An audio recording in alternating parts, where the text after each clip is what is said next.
Film की शुरुआत होती है एक लड़के मिताया से, जो एक सब स्टेशन के कोने में डरा सहमा खड़ा फुल है। मूवी देखने उसे के ऐसा लिए आभास हमारे होता है चैनल जैसे वह को किसी अजीब सब्सक्राइब सी करें, टेबल जैसी बनी भूल भुलैया में बेल कैद आइकन हो। प्रेस हर करें। बार जब वह एग्जिट नंबर 8 से आगे निकलने की कोशिश करता है, तो बार बार उसी जगह लौट आता है। हर दफा उसके सामने एक अजनबी आदमी चुपचाप गुजरता है।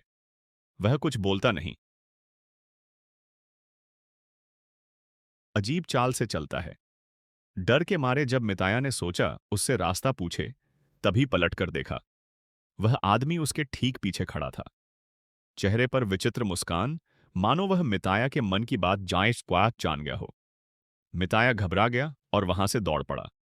उसे एक बोर्ड दिखाई देता है जिस पर एग्जिट 0 लिखा होता है, जबकि उसके ऊपर वाले बोर्ड पर एग्जिट 8 चमक रहा था। यह देखकर मिताया उलझन में पड़ गया। बार बार उसने निकलने की राह ढूंढने की कोशिश की, लेकिन हर दरवाजा सिर्फ दिखावा था। वह लगातार उसी गोल गोल रास्ते में फंसा रहा। उसने मदद के लिए इंटरकॉम दबाया, पर सब बेकार। मोबाइल पर भी नेटवर्क गायब था। थककर वह बैठ गया और सामने लगी एक तस्वीर पर नजर पड़ी।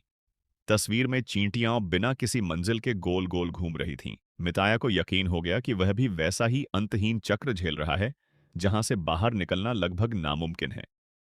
तभी ऊपर लगे एग्जिट 8 वाले बोर्ड से खून टपकने लगा और उसके चेहरे पर गिरा। वह घबराकर पीछे भागा। तभी उसने देखा कि जिस बोर्ड पर पहले एग्जिट 0 लिखा था, अब उस पर एग्जिट 1 लिखा था। नीचे कुछ नियम भी लिखे थे। अगर कोई बदलाव या अजीब चीज दिखे, तो तुरंत पीछे लौटो। अगर सब सामान्य लगे, तो आगे बढ़ते रहो। मिताया समझ गया कि खून का गिरना ही संकेत था। पीछे भागने से वह लेवल 1 पर पहुंच चुका था। उसे उम्मीद जगी कि शायद वह यहां से सचमुच बाहर निकल सके। अब उसने तय किया कि वह हर बात पर नजर रखेगा। उसने अपने मोबाइल से हर बोर्ड और कोने की तस्वीरें लेना शुरू किया, यहां तक कि उस अजनबी शख्स की भी, जो बार बार एग्जिट 8 से गुजरता था। इस बार कोई बदलाव नहीं दिखा, तो वह आगे बढ़ता गया। अगले बोर्ड पर अब एग्जिट 1 लिखा था, यानी वह पहला स्तर पार कर चुका था। लेकिन जब उसने मोबाइल चेक किया तो पाया कि सारी तस्वीरें धुंधली हो चुकी थीं। अब उसे समझ आया कि उसे सिर्फ अपनी आंखों और दिमाग पर तो भरोसा करना होगा।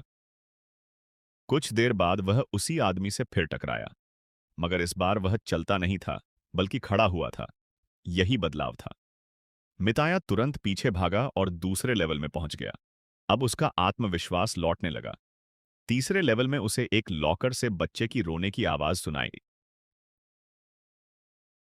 दी। जब उसने दरवाजा खोला तो भीतर का दृश्य इतना भयावह था कि वह चिल्लाते हुए भाग खड़ा हुआ और तीसरा लेवल पार हो गया। काबी हो गया। चौथे लेवल पर दीवार पर टंगी तस्वीरों ने उसे डरा दिया। उन चित्रों में लोग आंखें घुमाकर उसे घूर रहे थे। मिताया ने फिर पीछे दौड़ लगाई और चौथा स्तर पार कर लिया। अब तक उसने आधा खेल जीत लिया था। तभी उसका फोन बज उठा। स्क्रीन पर उसकी गर्लफ्रेंड का कॉल था। वह चौंक गया क्योंकि यहां तो नेटवर्क संभव ही नहीं था।